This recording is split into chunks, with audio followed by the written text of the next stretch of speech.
David here with Figboot on Pens. Today I have for you a pen which originated from a Kickstarter campaign a few months back that made quite the splash in the pen world. The pen is from the Japanese company Wancher, and the pen is their dream pen in pure ebonite.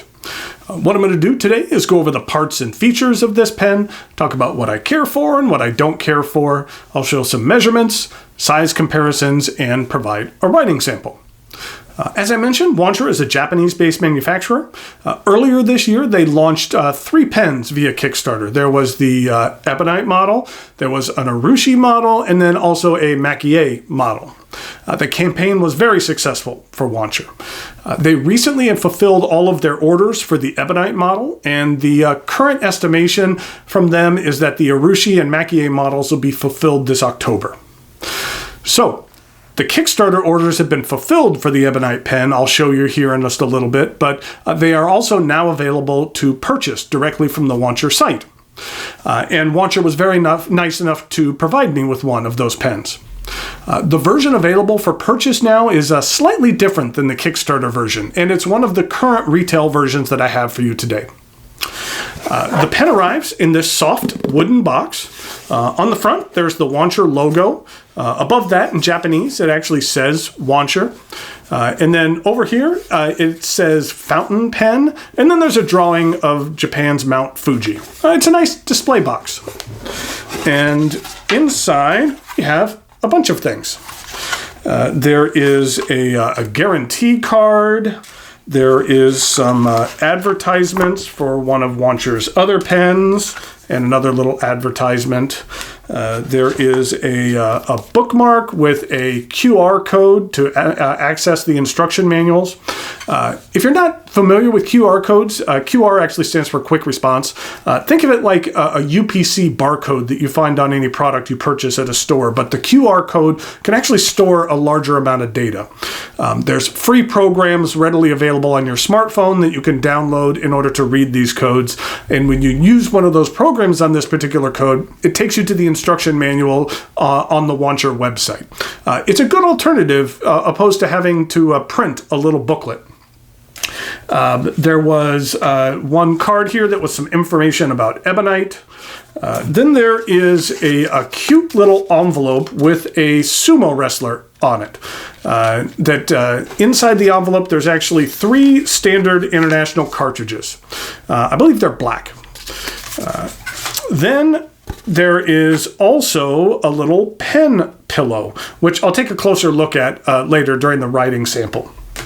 And then we have this kimono sleeve, and inside the kimono sleeve is the pen. This is the Wancher Dream Pen Pure Ebonite. Now, I will say that name is a little clunky. It doesn't necessarily roll off the tongue. But this is the pen. It's a classic cigar shape. The entire pen, cap, barrel, section, and feed are all made from ebonite. Then it's covered in a clear lacquer and polished to a high glossy finish. This pen is not made using Urushi lacquer. That's a different model of their dream pen. So let's start by taking a look at the cap. The end of the cap is rounded, and the cap itself is all one piece with no finial or cap band. It angles up to about this point where it's straight for about the last inch of the cap.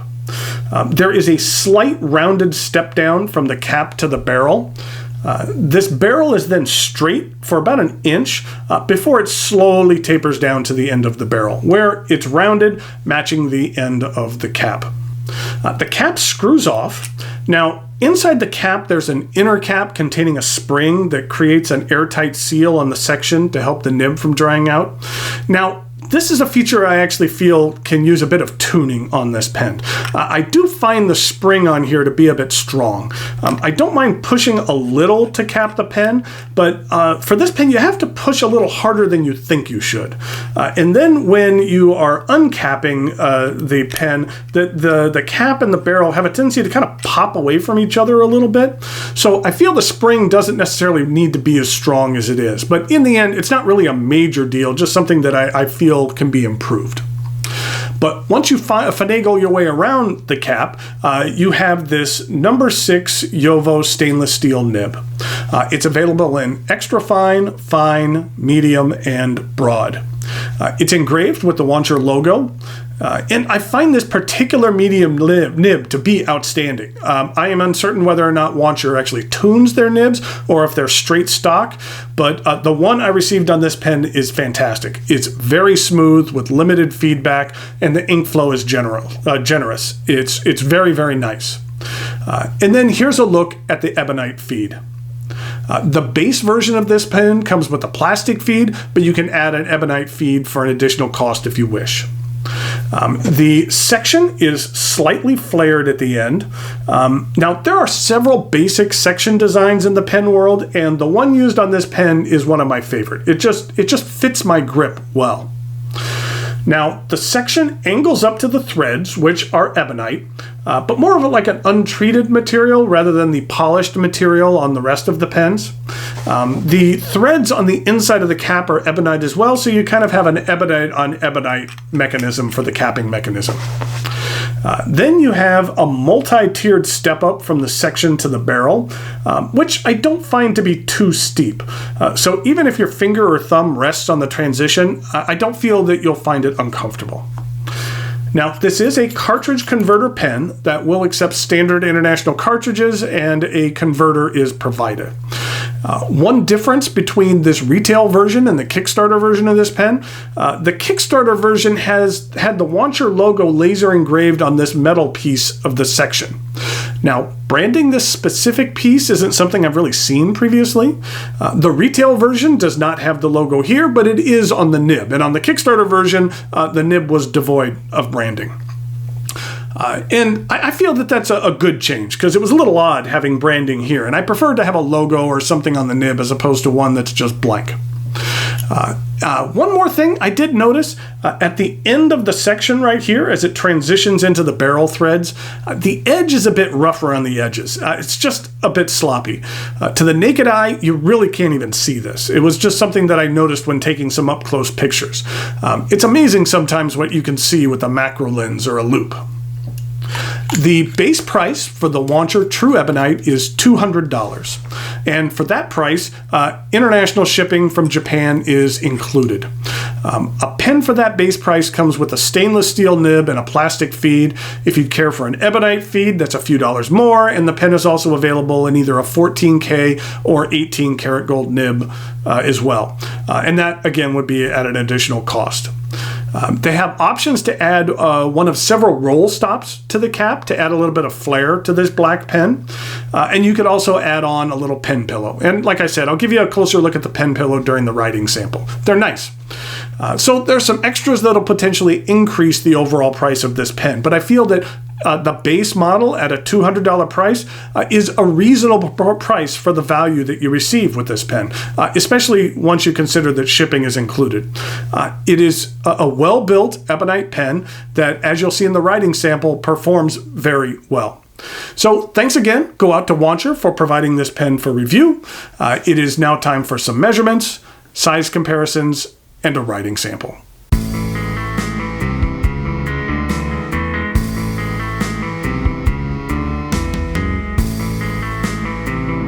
Here we go with some size comparisons for the Wancher Dream Pen Pure Ebonite.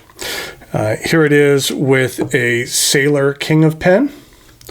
Then here it is with a Mont Blanc 149. And then here it is with the Wancher Dream Pen Pure Urushi. And in regard to some other pens, here it is with a Pilot Custom Urushi. Then here it is with a Pelican M805. And then, just for reference sake, here it is with a Lamy All-Star.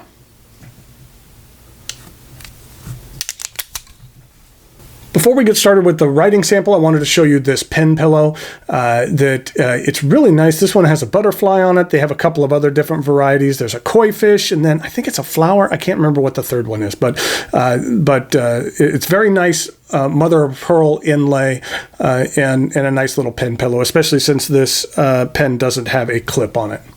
And then also, just because it's so cute, I just love this little sumo guy. I got a chuckle when I saw that, so I kind of like this sumo guy there. But in regard to the pen, what we have here is the Wancher Dream Pen, pure ebonite.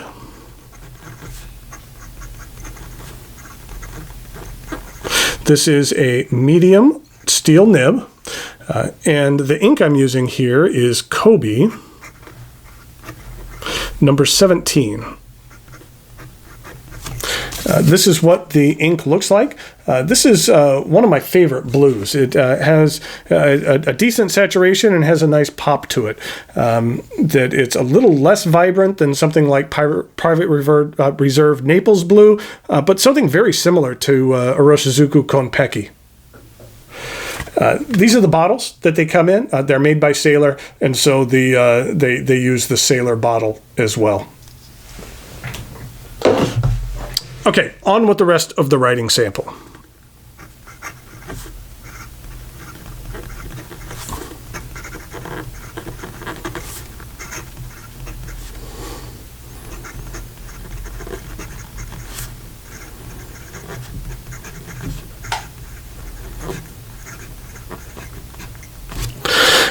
As I mentioned in the review, that this medium nib is very, very good. It's a Yovo nib, and it's pretty much very much on the smooth side with just a little bit of feedback to it.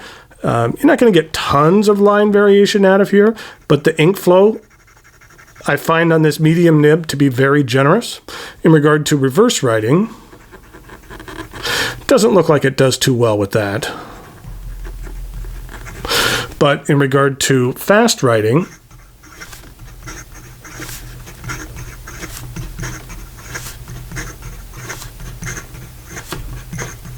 there's no issue whatsoever. So this is the Wancher Dream Pen Pure Ebonite. Especially for the $200 price, it's something really worth taking a look at. That the nib is fantastic on this, and that I like the look of it, and I like the feel of it as well. So it's something that I've enjoyed using and that you might enjoy taking out as well. So until next time, thanks for watching, and I'll talk to you later.